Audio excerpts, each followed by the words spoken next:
I want to spend a moment just kind of talking with you a little bit about the relevance of Thoreau to modern times, because some of what in the last slide I brought up really starts moving us down that path. I gave a discussion as part of the Professor's Corner at the Denton Public Library on the relevance of Thoreau's Walden and economics, especially to modern times. And this was about a year and a half ago, and it drew quite a good crowd and some great questions because, you know, Thoreau is the kind of writer who goes through or has gone through different phases. People pick him up and read him for different reasons. In the 60s, everyone was interested in his civil disobedience and sort of, what he had to say about government and being an individualist and being a radical and those sorts of things. And they loved him for that. Martin Luther King read his civil disobedience essay. So did Gandhi, and it was it very much inspired many different people. In the 1970s, people read Walden, especially, and some of his other works, because the environmental movement was picking up steam, and people were very concerned about the environment and what did Henry David Thoreau have to say about that. Thoreau, by the way, was quite a naturalist, a very, very meticulous observer of the natural world.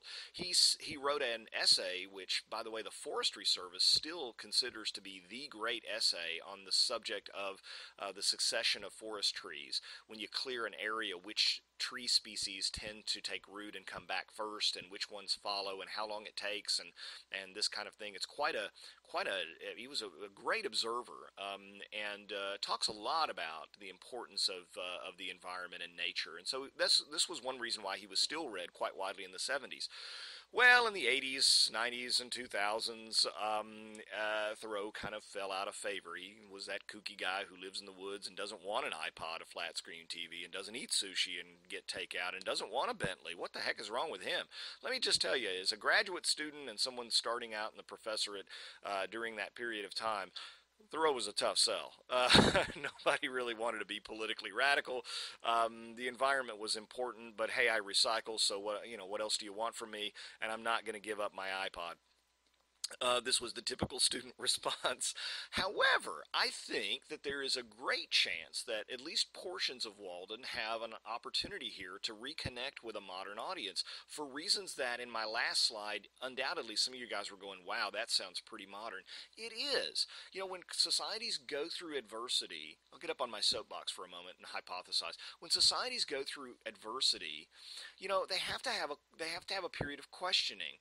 What got us here? Why did we end up this way? Why aren't things different? Why did what I was told when I was younger not come to fruition? Why? How do I make things better for the society?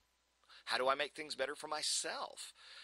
And what Thoreau is really doing, I think, has a way of connecting with a lot of people today.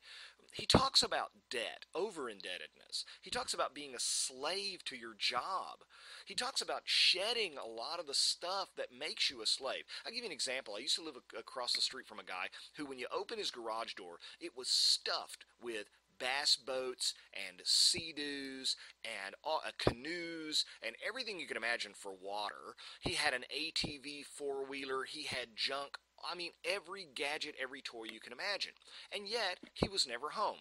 Why? Because he was working 3 jobs to pay for this crap. And at a point, you just say, hey, listen, why don't you just do this? Why don't you just sell your junk, quit your other 2 jobs, and enjoy your life? Well, the answer to that is, and here's where Thoreau comes in, the reason people don't do it is because if they didn't have stuff, they wouldn't have anything in their lives. And he says that's what's dangerous, people. That's why material stuff is dangerous. We fill our lives with them, the pursuit of them, the enjoyment of them, and it prevents us from thinking about the bigger questions in life. It distracts us. This is so ultimately fundamental to understanding Thoreau. It's the truth that he feels he has stumbled across. You say, well, what would I do without stuff? I mean, without my TV and whatnot, what would I do? The answer to that is, friend, if you don't know the answer to that, then you've got something desperate going on in your life.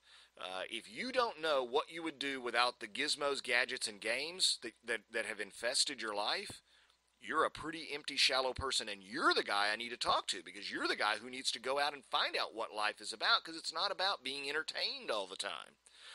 It's about making a conscious decision to live deliberately, finding the thing that you're passionate about, and devoting yourself to a craft, to a calling, and then giving your energy to that and not worrying so much about material things. Is he an anti-materialist? No, he's not.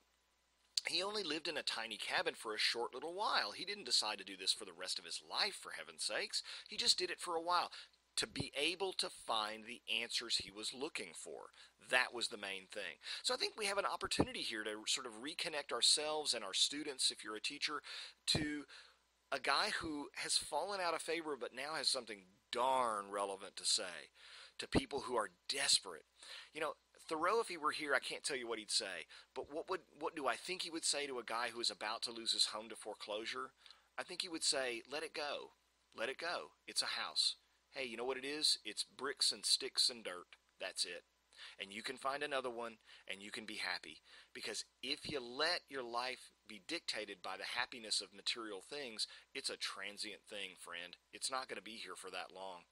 He says, at a certain point, he says, you know, we pile up stuff and then we die. And then what happens? Our kids get the stuff. And what do they do with it? Well, they sell some and they stick the rest in the attic. And then the stuff that's stuck in the attic stays in the attic until they die. And then we go out and give that to their kids, and so on and so forth. He said, this is horrible. We ought to do what the Indians do. Once a year, take all the stuff you haven't used in the last year and either sell it or burn it. Just get rid of it. It's a bunch of junk that kind of hangs around your neck like an albatross. Get rid of it. Free yourself from this junk. Live as inexpensively as you can. You know, don't have all these payments. This is what I think Thoreau would say. He'd be very, very anti-debt, very, very anti-materialist. He would say, don't make yourself a slave to banks. Don't give half your paycheck to banks. You know, this is a really interesting thing. My wife is a stay-at-home mom, and I understand and appreciate the fact that it's tough on a lot of people these days without two paychecks, and it's tough on us without two paychecks.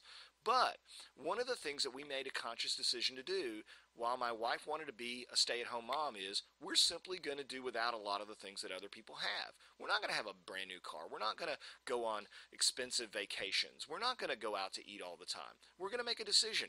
What would we rather do?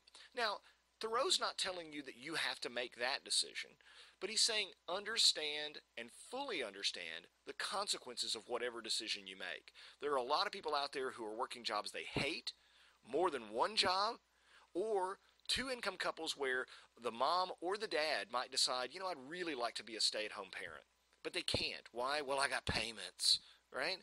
Thoreau would be the first one to say that if you can do it, give up the stuff and reclaim your life, reclaim your time. I think that's very germane for us today. I want to spend a moment just kind of talking with you a little bit about the